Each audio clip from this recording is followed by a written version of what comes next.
हमारे चैनल को सब्सक्राइब करें और बेल आइकन दबाएं।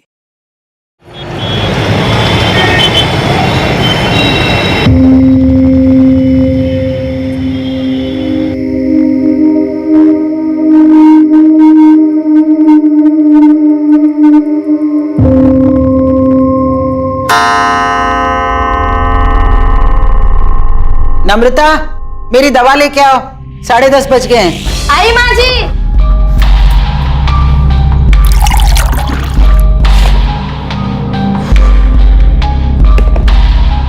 आज दवा देने में फिर देर कर दी। पता है डॉक्टर ने क्या कहा है कि ठीक 10:30 बजे दवा लेनी है। जी माँ जी, ये लीजिए।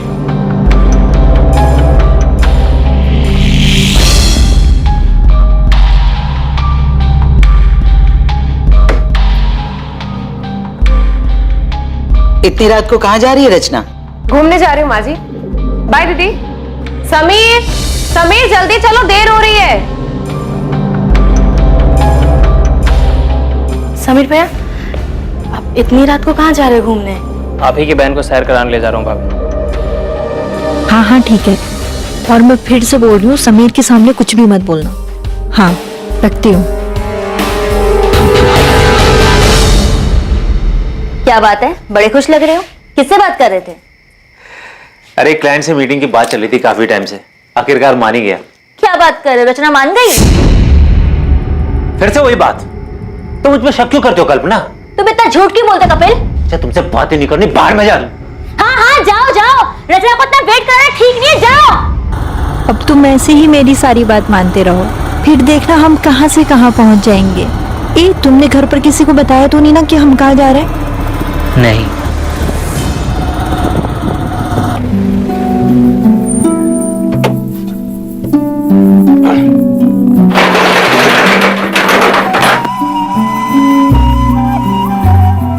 समीर,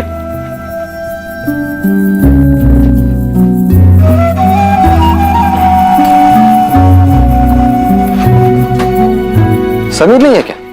वो रचना को लेकर बाहर गया है। आज आपको काफी देर हो गई आने में। हाँ वो देर हो गई। सोचा था शादी के बाद समीर जिम्मेदार बन जाएगा, लेकिन रचना ने तो उसे और बिगाड़ दिया। ना खर्च पे लगाम है और ना जुबान पर। उसकी माँ ने उसे कुछ सिखा कर नहीं भेजा क्या?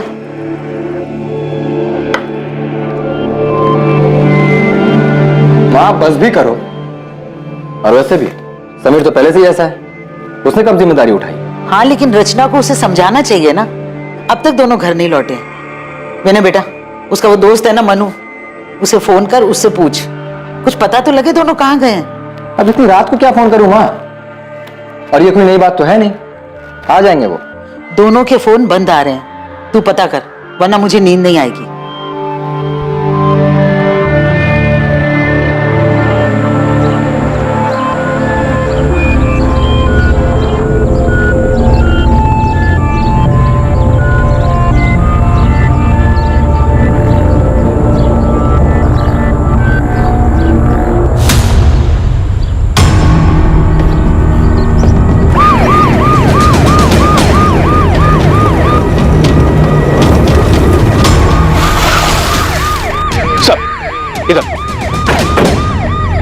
मारने वाला वॉलेट ले गया, लेकिन नोटों की गड्डी यहीं छोड़ दी। मर्डर पैसों के लिए नहीं हुआ। आप लोगों में से सबसे पहले लाश किसने देखी थी? जी सर, लाश को सबसे पहले मैंने देखा। किसी को आते जाते देखा? नहीं सर, बस ये देखा और मैंने आपको फोन किया।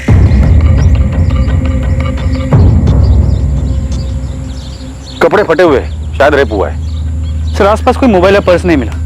कपड़ों से अच्छे घर की लड़की लगती है, वो शादीशुदा है, गले में मंगलसूत्र है। एक शादीशुदा औरत अकेले यहाँ क्या कर रही थी? तो हो सकता है वो यहाँ किसी और के साथ आई हो, उसी ने इसे मारा हो।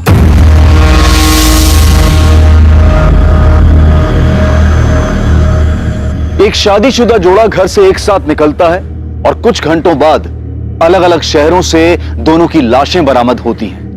समीर की लाश उज्जैन पुलिस को मिलती है और रचना की लाश इंदौर पुलिस को। और दोनों जगहों की पुलिस को एक दूसरे के मर्डर केस के बारे में कोई खबर नहीं थी। इस जोड़े की हत्या के पीछे क्या मकसद था?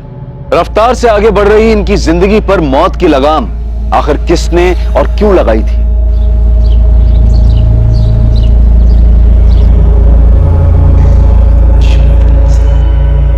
नमिता दीदी, दीदी क्या हुआ, कहाँ खोई हुई हो? समीर और रचना कल रात से वापस नहीं आए। उन्हीं के बारे में सोच रही थी। तेरा भाई अभी तक घर नहीं लौटा है, रात से सुबह हो गई है। चिंता मत करो माँ, आ जाएंगे दोनों। मन्नू को भी बोल दिया मैंने पता करने को। सुनिए, मुझे भी उनकी फिक्र हो रही है। इसे इतनी देर तक बिना बताए। अरे यार, बेकार में ही घबरा रहे हो तुम दोनों। विनय, तो अभी के अभी पुलिस स्टेशन जाओ और रिपोर्ट लिखवा।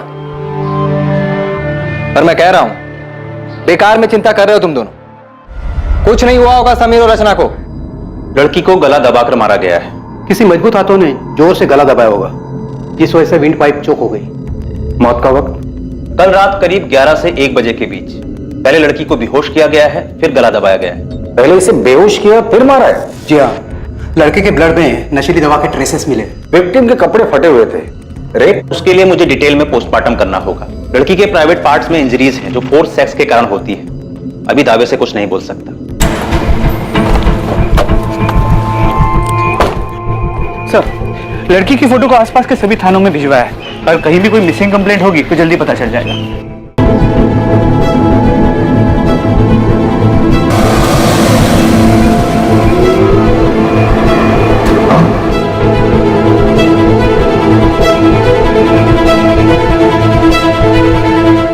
बेटा, आज शाम को तैयार है। शर्मा जी अपनी पत्नी और बेटी अदिति के साथ हमारे घर आ रहे हैं। मुझे शादी नहीं करनी।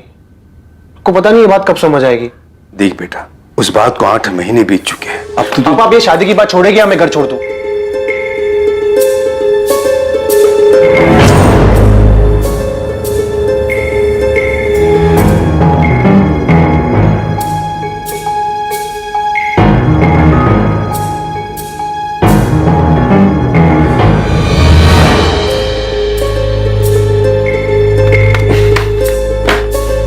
विनय भैया पुलिस स्टेशन गए हैं शिकायत लिखवाने।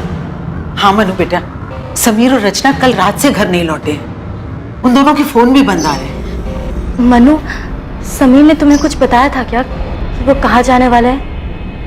नहीं भाभी, समीर ने तो इस बारे में मुझे बिल्कुल कुछ भी नहीं बोला। आज के बाद दोबारा ऐसा घटिया मजाक किया ना तो जान से मार दूं।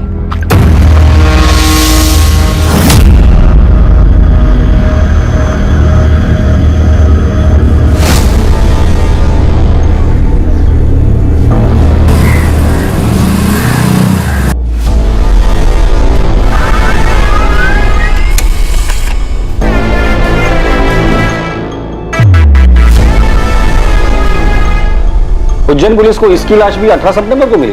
जी सर, इस लड़के की भी कोई आइडेंटिफिकेशन नहीं मिली। लेकिन हैरानी की बात यह है कि मौत का वक्त और मारने का तरीका बिल्कुल सेम है। हमें जिस लड़की की लाश मिली थी उस केस के डिटेल्स इस केस के डिटेल्स से काफी मैच करते हैं। उज्जैन के माधव चौक पुलिस स्टेशन के पीएसआई अनिरुद्ध से मेरी बात हुई। तुमने जिस लड़की की फोटो डिटेल्स भेजी है उसे पढ़ते ही मुझे लगा कि शायद ये दोनों विक्टिम्स कनेक्टेड हैं। क्या ये दोनों विक्टिम्स उज्जैन के हैं? ये तो पता नहीं कि उज्जैन से इंदौर से, लेकिन पोस्टमार्टम रिपोर्ट के हिसाब से लड़की की भी मौत 17 सितंबर की रात 11 से 1 के बीच हुई। पहले नशीली दवा देकर बेहोश किया गया और फिर गला घोटकर मार दिया गया। प्रशांत, इस लड़के की फोटो इंदौर के सभी पुलिस स्टेशन में सर्कुलेट कर दो और खबरियों को काम पर लगा दो। पता तो चले ये दोनों विक्टिम एक दूसरे से कनेक्टेड है भी या नहीं। पुलिस और खबरियों ने इंदौर और उज्जैन में जगह जगह दोनों विक्टिम्स के बारे में पूछताछ की और जल्द ही उन्हें पता चल गया कि वो दोनों विक्टिम्स समीर शुक्ला और रचना शुक्ला थे।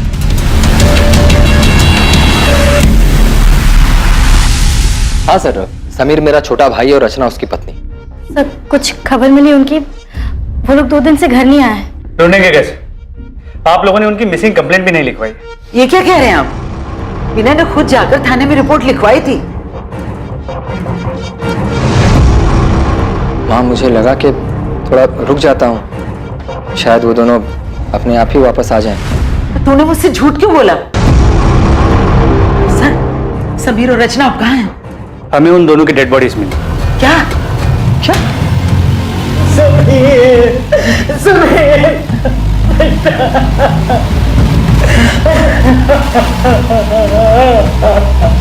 समीर, समीर बेटा, समीर, समीर। अरे समीर, आज तो फिर मेरी बाइक लेके भागने की फिराक में। भैया प्लीज ले जाने दो ना, आज कॉलेज में रोज डे। समीर मुझे काम पर जाना है, मैं कैसे जाऊंगा? बस में जाना पड़ेगा मुझे। प्लीज भैया प्लीज प्लीज, सिर्फ एक दिन के लिए, आज रोज देना इसलिए। ठीक है, जा ले जा। Thank you so much. मैंने कुछ पूछा है मैंने तुम्हें, सुन रहे हो तुम? सॉरी सर, आप कुछ कह रहे थे? तुम्हारे भाई समीर की किसी के साथ दुश्मनी थी? नहीं। रचना का किसी के साथ झगड़ा हुआ था? क्योंकि मारने से पहले उसके साथ जबरदस्ती की गई है, शायद नहीं। कुछ बता सकते हो कि ऐसा कौन कर सकता है? तुमने मिसिंग कंप्लेंट क्यों नहीं लिखवाई और अपनी बीवी और मां को झूठ क्यों कहा कि लिखवाई है? सर मेरा भाई, मैं कुछ, सर इस वक्त मुझे कुछ समझ में नहीं आ रहा है। ठीक है, फिलहाल के लिए जा सकते।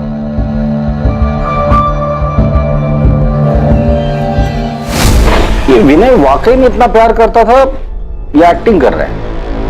ये समीर और रचना, इनका कत्ल एक ही तरीके से हुआ है, लेकिन इनकी डेड बॉडीज हमें अलग अलग शहरों में मिली।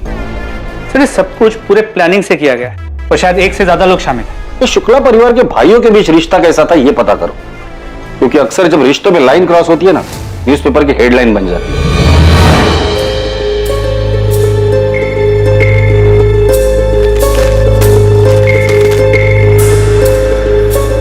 क्या हो पापा, ऐसे हड़बड़ा क्यों रहे हो?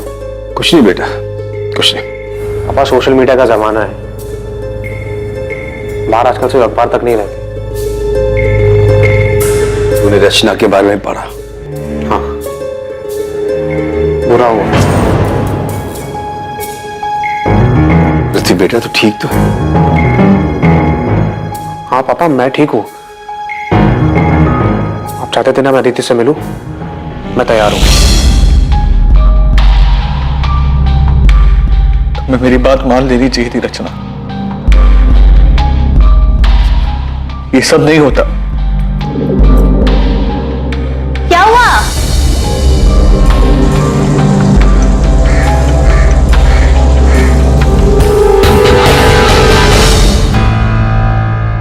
रचना, मेरी मेहंदी का रंग कितना अच्छा आया ना, देख। तू रो रही है? तू सच्ची रो रही है? चुप कर, मैं कहाँ रो रही हूँ? नहीं, तेरी तो सिर्फ आंखें लीक कर रही है ना? सच बता, मुझे मिस करेगी इसलिए रो रही है ना? मैं तुझसे कह रही हूँ, जब तेरी शादी होगी ना तब तू। दीदी, क्या शादी? शादी शादी मतलब बिना पगार की नौकरी। पति को खुश रखो, सास को खुश रखो और अपने सभी सपनों पर ताला मार के बंद कर दो। मुझे नहीं करना। क्यों नहीं करनी शादी? मैंने नम्रता के देवर समीर से तेरे रिश्ते की बात चलाई है। बहुत अच्छा लड़का है और तुझे पसंद भी करता है। माँ पसंद नहीं, पूरा लट्टू है रचना पर। देख रचना, मैं तुझे अभी समझा रही हूँ, तो सुधर जा। आसमान में नहीं जमीन पर रहना है हमें।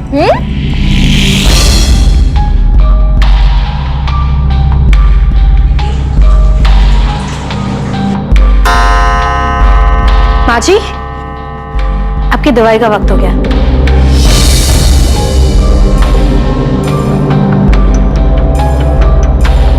मुझे समझ नहीं आ रहा, विनय ने मुझसे झूठ क्यों बोला? उसने रिपोर्ट क्यों नहीं लिखवाई? मोनू, तुम समीर के बचपन के दोस्त हो, उसे अच्छे से जानते हो। हाल फिलहाल में उसका किसी के साथ लड़ाई झगड़ा या कहासुनी हुई थी? आज के बाद दोबारा ऐसा घटिया मजाक किया ना तो जान से मार दूंगा। नहीं सर, इस बारे में तो मैं कुछ नहीं जानता। लेकिन आपको एक बात बताना चाहता हूँ, समीर और विनय भैया के रिश्ते के बारे में। साहब, विनय भैया और समीर के बीच में पहले तो सब कुछ ठीक था, लेकिन 8 महीने पहले जब से समीर और रचना की शादी हुई तब से सब कुछ बदल गया। लेकिन रचना तो विनय की बीवी नम्रता की सगी बहन थी ना? जी सर, लेकिन नम्रता भाभी और रचना में बहुत फर्क था। जहाँ भाभी ने आज तक पूरे परिवार को संभाल के रखा, वहीं रचना ने उन्हें आते ही अलग कर दिया। माँ, मुझे समझ नहीं आ रहा है कि आज इतने सालों बाद अचानक मेरी दुकान और आपका टिफिन बिजनेस वाली बात क्यों उठ रही है? क्योंकि समीर को अपने हक का एहसास हो गया है जीजा जी। हक का एहसास तो तुमने करवा दिया रचना, तो अब लगे हाथ इसे जिम्मेदारी का एहसास भी करा दो। एहसास तो आपको होना चाहिए ना जीजा जी। समीर कोई छोटा बच्चा नहीं है जो आप उस पर अपना हुक्म चलाते रहे और वो चुपचाप सुनता रहे। रचना, ये कोई तरीका है अपने जीजा जी से बात करने का? तरीका तो इनका गलत है दीदी। छोटे भाई का हक छीन रहे हैं ये। मैं हक छीन रहा हूँ अपने छोटे भाई का? सही तो कह रही है भैया, क्या गलत कहा रचना ने? लेकिन समीर भैया, इन दोनों से कुछ बोलने का कोई फायदा नहीं है। इसके बाद से उनके घर में काफी तनाव रहने लगा। आपने खाना नहीं खाया तो दूध तो पी लीजिए। माँ ने कुछ कहा क्या तुमसे? विनय ने मुझसे झूठ क्यों बोला? उसने रिपोर्ट क्यों नहीं लिखवाई? नहीं, मगर आपने पुलिस में शिकायत क्यों नहीं की? तुम मुझ पे शक कर रही हो? विनय देखिए, मैं आपका दर्द समझती हूँ। मैं भी रचना से उतना ही प्यार करती थी जितना आप समीर से। सर ये समीर के कॉल रिकॉर्ड्स बिल्कुल क्लीन है, लेकिन सर रचना के कॉल रिकॉर्ड्स में ये एक नंबर है जिससे बार बार कॉल्स आते हैं। सर ये नंबर किसी कपिल चौकसी के नाम पे रजिस्टर्ड है। सर फिलहाल ये नंबर स्विच ऑफ है, लेकिन हमें कपिल चौकसी का एड्रेस मिल गया है। और ये नंबर जिस पर रचना की आखिरी बार बात हुई थी, ये किसका है? और मैं फिर से बोल रही हूँ, समीर के सामने कुछ भी मत बोलना। सर ये नंबर किसी हरीश अय्यर के नाम पे रजिस्टर्ड है। फिलहाल ये नंबर स्विच ऑफ है और इसका एड्रेस फेक है। इस कपिल चौकसी को उठाकर लेकर आ और हरीश अय्यर के बारे में पता करो।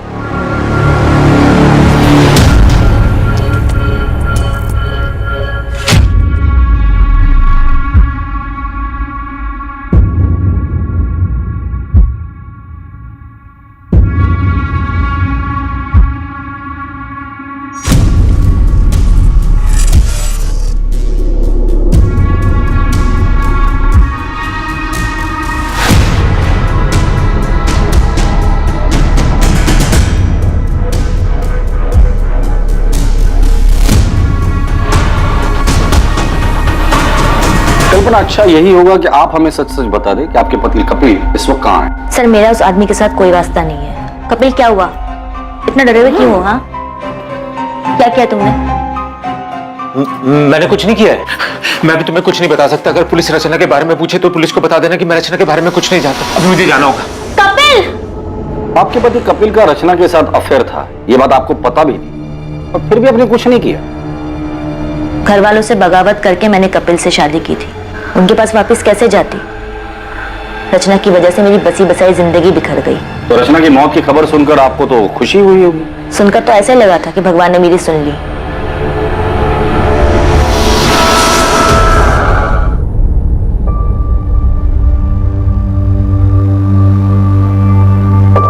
मैं तुमसे प्यार करने लगा हूं। शादी करोगे मुझसे?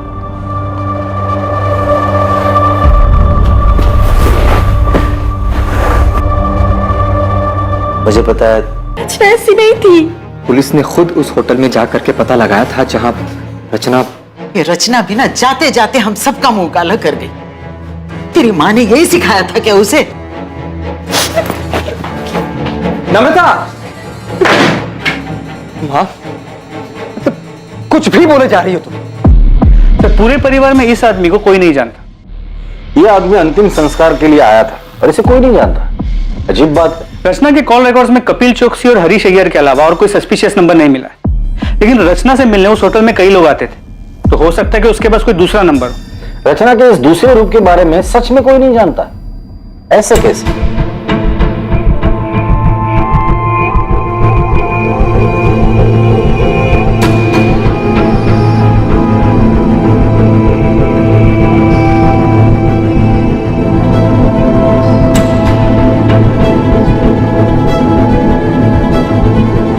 रचना की जिंदगी का सच आखिर था क्या?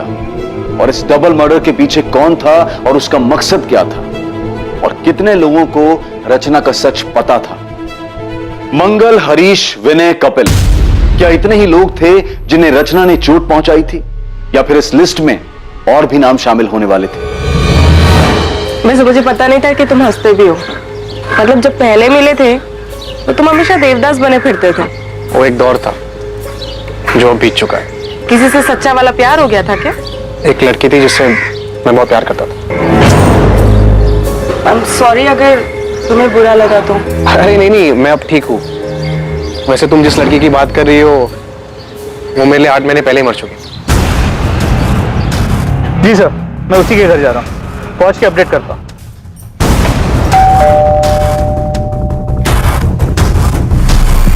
अंदर कमरे में है।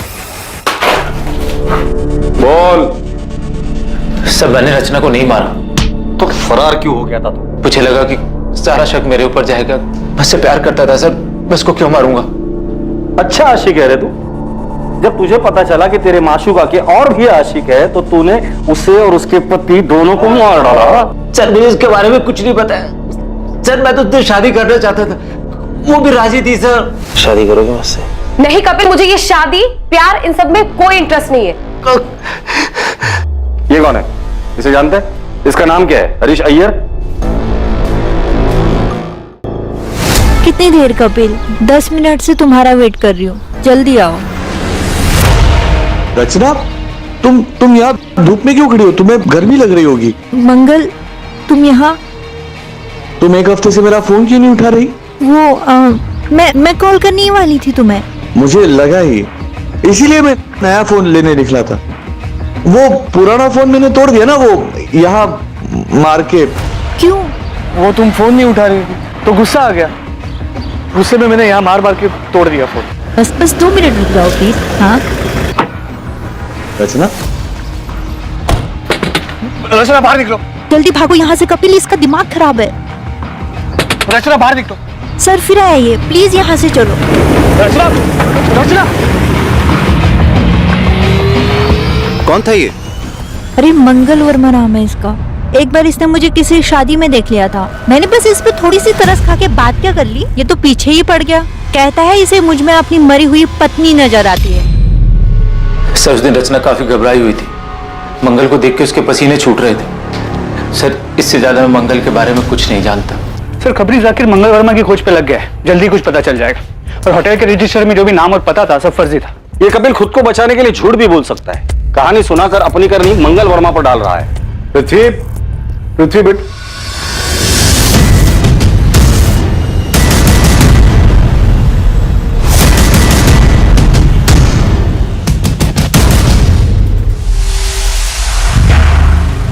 मुझे लगा तू रचना को भूल चुका है।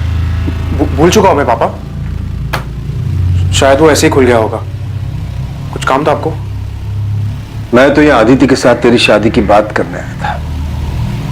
और तू?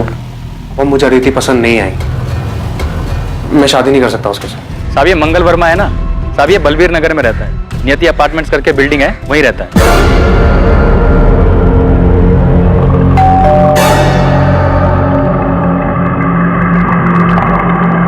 सर मंगल वर्मा को उसकी वाइफ ज्योति के मरने का गहरा सदमा लगा था, दिमागी हालत पे काफी अनस्टेबल हो गया था। इनफैक्ट काफी टाइम तक वो अस्पताल में था जहाँ पे उसका ट्रीटमेंट चल रहा था। अभी 1 साल पहले हॉस्पिटल से डिस्चार्ज हुआ है।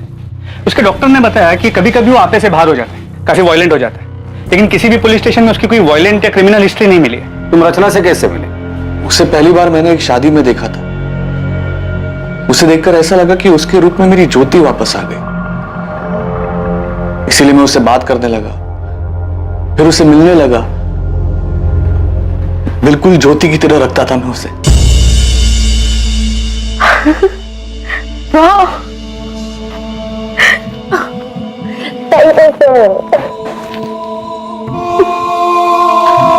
खुश हो ना? बहुत ज्यादा। अच्छा मंगल, अब मुझे निकलना होगा, बहुत देर हो रही है। हाँ अभी मत जाना प्लीज। एक काम करते हैं, हम ना शादी कर लेते, फिर तुम्हें कहीं जाने की जरूरत ही नहीं पड़ेगी। हाँ हाँ बिल्कुल, लेकिन इस बारे में हम बाद में बात करें। कब?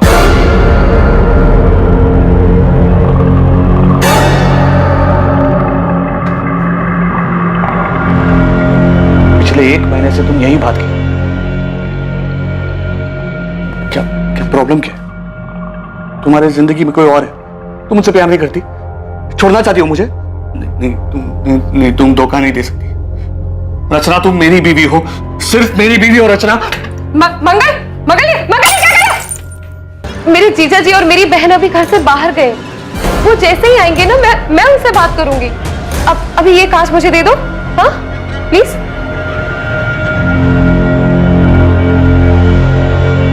उस दिन के बाद मेरी रचना से कोई बात ही नहीं हुई। बहुत फोन किए मैंने उसे, लेकिन इसने उठाया ही नहीं। रचना के साथ कौन से नंबर पर बात होती थी तुम्हारी? 4441121। रचना ने बेवकूफ बनाया तुम्हें। तुम यहां उसे महंगे महंगे तोहफे देते रहे और वो वहां तुम्हारे साथ साथ 4 और लोगों को भी घुमा रही थी। रचना के बारे में ऐसे बात मत करो प्लीज। ये हम नहीं, पूरा इंदौर बोल रहा है। तुम नहीं जानते? अरे तुम्हारे जैसे कई आशिक है उसके, उनमें से एक यहाँ जेल में भी है। कहता है कि वो रचना से प्यार करता था और रचना भी उससे प्यार करती। तुम जिस होटल में रचना के साथ जाते थे, रचना वहां और लोगों के साथ भी जाती थी। रचना सिर्फ मेरी थी, उसके बारे में बकवास नहीं समझे? उसके बारे में बकवास मत करना। रचना सिर्फ मेरी थी, बकवास बात मत करो। सर, सिर्फ रचना के एक चक्कर के बारे में सुन के इतना वायलेंट हो सकता है रचना के प्रोस्टिट्यूशन के बारे में पता चल गया और इसी ने उसे मारा हो। तुम सही कह रहे हो। मंगल रचना से जिस नंबर पर बात करता था उस नंबर का सीडीआर निकलवाओ। उसमें रचना के और भी क्लाइंट्स के नंबर होंगे, उनसे बात करो, उनका बैकग्राउंड चेक करो। अभी तो सिर्फ 2 ही आशिक मिले हैं, पता नहीं लाइन में और कितने आशिक खड़े होंगे। तुमने भागकर अपने पैरों पे कुल्हाड़ी मार ही ली थी। वो तो मैंने सही टाइम पर पुलिस को बुलाकर तुम्हें सब कुछ बर्बाद करने से रोक लिया। आगे अपने बयान पर डटे रहना, और अगर मुझ पर भरोसा हो गया हो तो जैसा जैसा मैं कहूँ ठीक वैसा वैसा करना। जैसा तुम कहोगी वैसा ही करूंगा, बस मुझे यहाँ से निकाल लो। मैं तुमसे वादा करता हूँ दुनिया का सबसे अच्छा पति बन के दिखाऊंगा।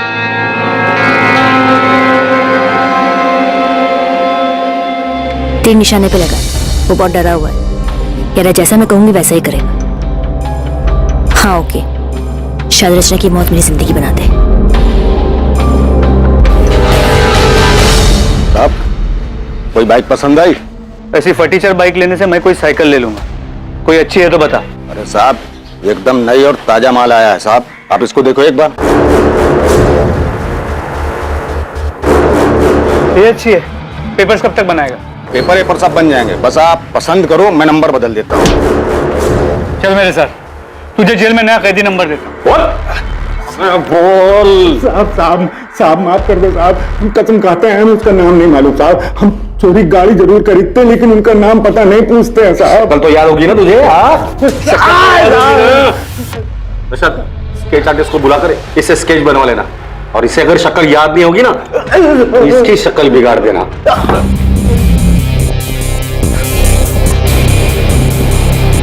संदिग्ध कई थे, किसी का नाता समीर से था तो किसी का रिश्ता रचना से। असली मुजरिम जो भी था वो दोनों से जुड़ा हुआ और शायद दोनों से ही चोट खाया हुआ था। पर कुछ लोग ऐसे भी थे जो अब भी पर्दे में थे और इसीलिए वो पुलिस के शक के दायरे से भी बाहर थे। उनके इरादे, उनकी मंशा अब भी गुप्त थी, लेकिन जल्द ही सारे नकाब उतरने वाले थे और सच सामने आने वाला था।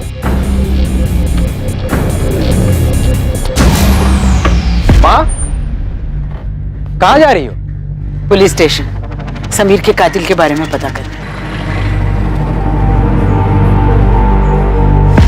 अरुणा जी, समीर और रचना के कातिल को हम ढूंढने की पूरी कोशिश कर रहे हैं। क्या आपको किसी पर शक है?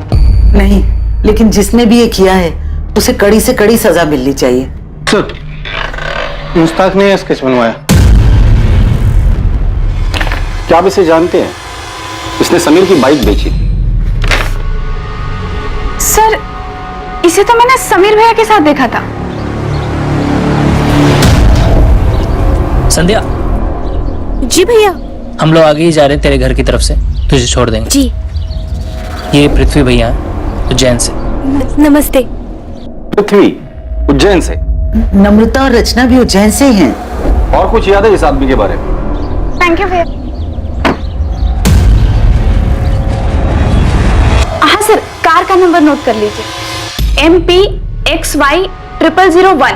सर, नंबर प्लेट के नीचे पृथ्वी की जान जैसा कुछ लिखा था। ये लीजिए वकील साहब।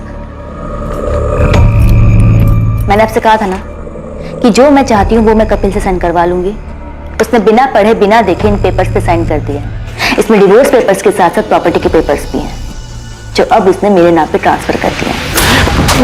बता दो। क्यों मारा दोनों को? बोल। रचना और मैं एक दूसरे से प्यार करते थे। हम 2 साल से एक साथ थे। फिर से लेट हो गए। फिल्म की शुरुआत में सो जाएगी यार। अरे वैसे भी मैं कौन सा फिल्म की स्टोरी में इंटरेस्टेड हूँ। चले, पॉपकॉर्न भी लेना है। जा रही हो तुम? हाँ, और रुकी तो तुम्हारे पापा घर आ जाएंगे और फिर पूरे उज्जैन में बात फैल जाएगी। एक काम करें, शादी कर लेते हैं। मुझे नहीं करनी कोई शादी वादी। एक काम करो, तुम कर लो शादी। अरे ये क्या मजाक है रचना? अच्छा सुनो, अगर तुम अभी शादी के लिए तैयार नहीं हो तो मैं राह देखूंगा। मैं राह देखता रहा और रचना ने अचानक अपनी राह बदल ली।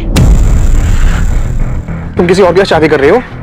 हाँ, मैं तुम्हारे लिए इतने सालों से इंतजार कर रहा हूं और तुम अपनी ही बहन के देवर के साथ शादी कर रही हो। तो तुम्हें इनविटेशन नहीं दिया इसलिए तुम गुस्सा हो? तुम्हारे लिए शादी वगैरह सब मजाक है ना? तो और क्या है, जन्मों जन्म का बंधन। रचना की शादी हो गई, वो जिंदगी में आगे बढ़ गई, लेकिन मैं उसके दिए हुए धोखे में उलझा रहा सर। और इसलिए रचना से बदला लेने के लिए तुम इंदौर आ गए और हरीश अय्यर के फेक आईडी पर एक नया सिम कार्ड खरीद लिया। हाँ सर, मैं उसके बर्बादी की पूरी तैयारी करके आया था।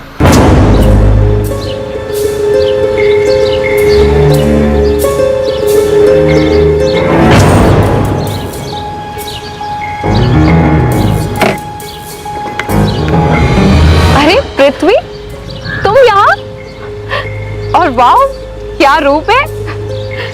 बाय द वे, ये समीर है, मेरे पति। हाय पृथ्वी। समीर, ये पृथ्वी है, मेरा कॉलेज फ्रेंड। मैंने समीर से दोस्ती कर ली। मैंने बताया कि इंदौर में पापा की जमीन है, इसे मैं बेचने आया हूं। मैंने जमीन का भाव इतना कम बताया कि रचना और समीर दोनों लालच में आ गए। फिर जमीन दिखाने और टोकन देने के बहाने मैंने उनको बुलाया। हाँ, हम लोग निकल रहे हैं। हाँ, और समीर ने पैसे भी ले लिए, लेकिन ध्यान रखना समीर को हमारे बारे में पता नहीं चलना चाहिए। अरे नहीं, तुम चिंता मत करो, मैं कोई पुरानी बात नहीं करूंगा। मुझे सिर्फ बिजनेस करना है। हम डिनर करके प्लॉट देखने जाएंगे और फिर डील वहीं पे फाइनल कर देंगे। हाँ हाँ ठीक है, और मैं फिर से बोल रही हूँ, समीर के सामने कुछ भी मत बोलना।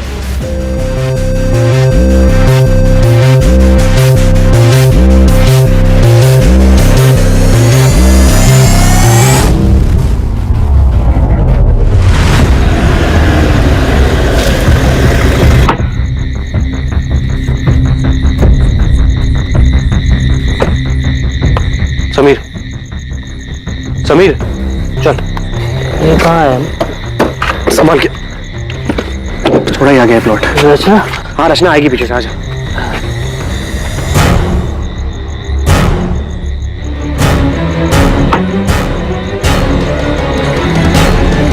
समीर, समीर कहाँ है?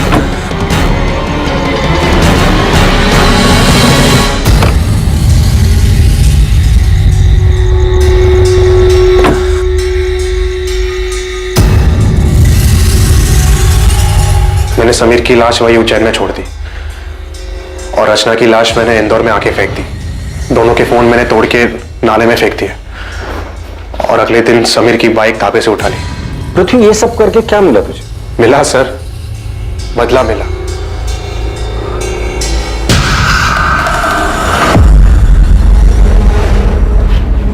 एक मिनट, तुम्हें कैसे पता चला कि समीर और रचना के पास इतना सारा पैसा है कि वो तुम्हारी जमीन खरीद सकते हैं? सच सच बता, ये सारी प्लानिंग तूने अकेले नहीं की थी? सर, मुझे बताया गया था कि उनको दुकान का किराया मिलता है, वो कहाँ जाते हैं, कहाँ घूमते हैं, इन सब की डिटेल बताई गई थी। सच सच बता दे, कौन है इस केस का मास्टरमाइंड? सर, ये पृथ्वी सच कह रहा है या अपना किया किसी और के सर पे डाल रहा है? अगर ये पृथ्वी झूठ बोल रहा है तो हमारे पास कोई सबूत नहीं है, लेकिन अगर ये पृथ्वी सच भी बोल रहा है तो हमें उसका कन्फेशन चाहिए होगा। लेकिन मुझे लग रहा है कि ये पृथ्वी हमारे साथ खेल खेल रहा है। सच जानने के लिए हम भी खेल खेलते। उठा दे उसको। पृथ्वी ने सब कबूल कर लिया, तेरी बारी है। अरे मैंने कुछ नहीं किया सर। सर, मेरे पति ऐसा नहीं कर सकते। पृथ्वी ने खुद विनय का नाम लिया है। झूठ बोल रहा है पृथ्वी, मेरे पति ऐसा कर ही नहीं सकते। आपके सामने ही आपके पति से हम सच उगलवाते हैं। चलिए बोल, चल बोल। विनय, विनय आप ठीक है ना? इन्होंने आपको कुछ किया तो नहीं? अब तक तो कुछ नहीं किया है, लेकिन आगे का वादा नहीं कर सकते। बेहतर यही होगा कि तू सच बता दे। मैंने कुछ नहीं। तू ऐसे नहीं बोलेगा, लगता है सच उगलवाने की स्पेशल ट्रीटमेंट तुझे देनी ही पड़ेगी। सर मेरा मैंने मरवाया रचना और समीर को। इन्हें कुछ नहीं पता, इन्होंने कुछ नहीं किया। ये तो क्या कह रही है नम्रता? सच बोल रही है वो। सारा सच हम पहले से ही जानते थे, बस वही सारा सच हम तुम्हारे मुंह से सुनना चाहते थे। इसीलिए तुम्हारे पति विनय को पकड़ने का नाटक हम लोगों ने किया था। सारी कहानी बताओ, सारा प्लान बताओ। सारा प्लान मेरा था। मैं नहीं चाहती थी कि रचना और समीर जिंदा बचे, पर इसके लिए मुझे किसी की मदद की जरूरत थी। तुम्हारा ध्यान कहाँ था? नहीं था। नम्रता, रचना कितनी देर लगा दी यार आने में। मम्मी से कितना झूठ बोलूं तेरे लिए? तो क्या सच बता दोगी? मुझे डांट खाने दोगी? और फिर मैं पृथ्वी मेरे प्यार से कैसे मिलूंगी? नहीं ऐसे नहीं है दीदी, अगर ऐसा नहीं है तो फिर हम कल का भी प्लान बना ले। आप संभाल लोगी ना? हाँ संभाल लूंगी, तू नाटक बंद कर। नम्रता, थैंक यू सो मच। अगर तुम नहीं होती तो मैं से रोज मिल भी नहीं पाता। मैं पृथ्वी और रचना के रिश्ते के बारे में कॉलेज से जानती थी। मुझे पता था पृथ्वी उससे कितना प्यार करता था और अब भी करता है, इसलिए मैंने तय किया और पृथ्वी से मिलने चली गई। नम्रता, हाय। आओ ना अंदर। तुम्हें याद है पृथ्वी, कॉलेज में तुम मेरे तेल वाले बालों का कितना मजाक उड़ाते थे। चंपू चाची के नाम से सब जानते थे तुम्हें। चंपू चाची? और वो नाम मैंने रखा था। क्या दिन थे ना वो। याद है तुम रचना के कितने दीवाने थे। नम्रता, रचना की बात फिर कभी मत उठाना। मैं अभी भी तकलीफ में हूँ और उसे बुला नहीं पाया हूँ। I am sorry, I understand. Rachna ने तुम्हें बहुत चोट पहुंचाई है और वो आज भी वही कर रही है। शादी उसने समीर के साथ की है, मगर सुहागरात सबके साथ मना रही है। पृथ्वी, क्या किया तुमने? कट गया हाथ।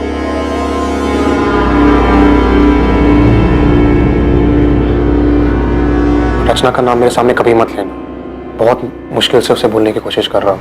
पापा भी चाहते हैं कि मेरी शादी अदिति से हो जाए और वो लड़की भी अच्छी है, बस मेरा मन नहीं कर रहा। मैं जानती हूँ कि रचना ने तुम्हें बहुत दुख दिया है, मगर सच कहूँ तो रचना पहले से ही बहुत सेल्फिश थी। उसने कभी किसी के बारे में नहीं सोचा और उसने तुम्हारे साथ जो किया है उसके बाद तो शायद तुम हमेशा तकलीफ में रहोगे, कभी मूव ऑन नहीं कर पाओगे। लेकिन तुम ये सब मुझे क्यों कह रही हो? क्योंकि मैं खुद तकलीफ में हूँ। मैं बस चाहती हूँ कि रचना समझे कि वो इस तरह लोगों के साथ खिलवाड़ नहीं कर सकती। पृथ्वी, तुम रचना को मार डालो। क्या? देखो, उसने तुम्हारे साथ जो किया है और वो बाकी कई लोगों के साथ कर रही है, वो सही नहीं है। उससे रोकना होगा। मैं मानता हूँ कि मुझे रचना पे बहुत गुस्सा है और उसको मारने से ही मुझे सुकून मिलेगा, लेकिन सिर्फ सुकून के लिए मार दूं? पूरा रिस्क मेरा और फायदा सिर्फ तुम्हारा हो रहा है, मेरा कुछ फायदा नहीं हो रहा है यहाँ पे।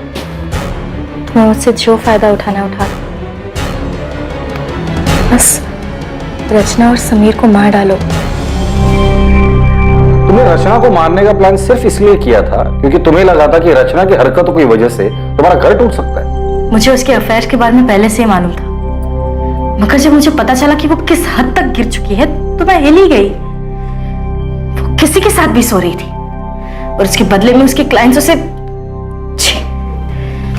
रचना प्रोस्टिट्यूशन में है, ये बात तुम्हें पहले से ही पता थी? मेरी टिफिन सर्विस की हेल्पर संध्या, उसका पति उसी होटल में काम करता था जहाँ रचना जाके। मैंने रचना को कई बार समझाने की कोशिश की। हाँ, धंधा करती हूँ। धंधा तो सभी करते हैं ना दीदी, आप भी तो टिफिन का धंधा करती हैं। पेट की भूख मिटाती हैं और मैं शरीर की, और इसमें साथ साथ कमाई होती है दीदी, वो अलग। हे भगवान, रचना तो कितनी बेशर्म हो गई है। अगर समीर को पता चला तो, बाकी घर वालों को पता चला तो क्या दीदी, तब की तब देख लेंगे ना। और वैसे भी समीर से कहीं बेहतर मिल जाएंगे मुझे। रचना, तेरे साथ साथ मेरा भी नाम जुड़ा हुआ है। तेरी हरकतों की वजह से मेरा घर टूट जाएगा। अरे हमारे परिवार की बदनामी होगी सो अलग। रचना, माँ को मरे 1 साल भी नहीं हुआ है, सोच उनकी आत्मा को कितनी ठेस पहुंचेगी। अरे दीदी, आप किन बातों को लेकर बैठ गई हो? ये समाज वमाज कुछ नहीं होता है। लोग सिर्फ 4 दिन बातें करेंगे, उसके बाद आगे बढ़ जाएंगे, लेकिन जिंदगी दीदी एक ही है। और मैं अपनी जिंदगी अपने मन मुताबिक जीना चाहती हूँ, अपनी मर्जी से। रचना समझ ही नहीं रही थी। वो घर, परिवार, समाज किसी के बारे में नहीं सोचना चाहती थी, बस अपने मन की करना चाहती थी, जैसे वो बचपन से करती आ रही थी। मगर अब बस बहुत हो चुका था। मैं उसे अपना घर उजाड़ने नहीं दे सकती थी। लेकिन समीर को क्यों मरवाया? पूरा किराया देकर आपने कोई एहसान नहीं किया मुझे। वैसे भी वो मेरा हक है जो पिछले कई सालों से आप मुझसे छीनते आ रहे हैं। मैं छीनते आ रहा हूं? मैं छीनते आ रहा हूं? हाँ, तुम। समीर भी रचना जैसा ही था। उन दोनों को घर की इज्जत की कुछ पड़ी नहीं थी। वो दोनों तो बस घर की शांति खराब करने पे तुले थे। उन्हें बस बर्बाद करना आता था। वो दोनों तुम्हारा घर बर्बाद कर देंगे, इस डर से तुमने खुद अपने हाथों से अपना घर बर्बाद कर लिया है। पहले मुझसे गलती हो गई, लेकिन मैं डर गई थी। मुझे लगा कि रचना की सच्चाई जानकर आप मुझे छोड़ देंगे। हमारे परिवार की इज्जत, समाज, हम सबको क्या मुंह दिखाते। गुस्सा मेरे अंदर भी था, लेकिन तुम अपने गुस्से और नफरत में इतनी अंधी हो गई थी कि तुमने इतना भी नहीं सोचा कि जो आग तुम लगाने जा रही थी वो तुम्हारा अपना घर भी राख कर देगा। तुमने सब कुछ खत्म कर दिया नम्रता।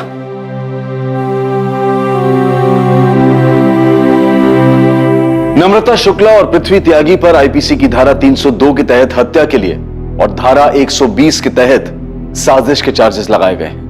पृथ्वी पर बलात्कार के लिए धारा 376 भी लगाई गई है और दोनों इस वक्त न्यायिक हिरासत में हैं। रचना का शादी और समाज की मर्यादाओं की परवाह किए बिना बेलगाम जीना नम्रता को मंजूर नहीं था। नम्रता को जो डर था उसके लिए वो अपने पति से बात कर सकती थी। कई बार गलत ख्याल हम पर हावी हो जाता है, लेकिन किसी अपने से, किसी करीबी से बात करने से हम वो गलत कदम उठाने से बच सकते हैं। कुछ भी करने से पहले ये जरूर सोचें कि उसका आप पर और आपके परिवार वालों पर क्या असर होगा। अब मैं अनूप सोनी आपसे विदा लेता हूं, फिर मुलाकात होगी एक नए केस के साथ। देखते रहें क्राइम पेट्रोल सतर्क, सोमवार से शुक्रवार रात 11 बजे। और याद रखें, क्राइम और आपके बीच में सिर्फ इतना फर्क है कि आप कितने सतर्क हैं। सतर्क रहें, सुरक्षित रहें। जय। For more updates, subscribe to our channel, click the show links and enjoy watching the videos.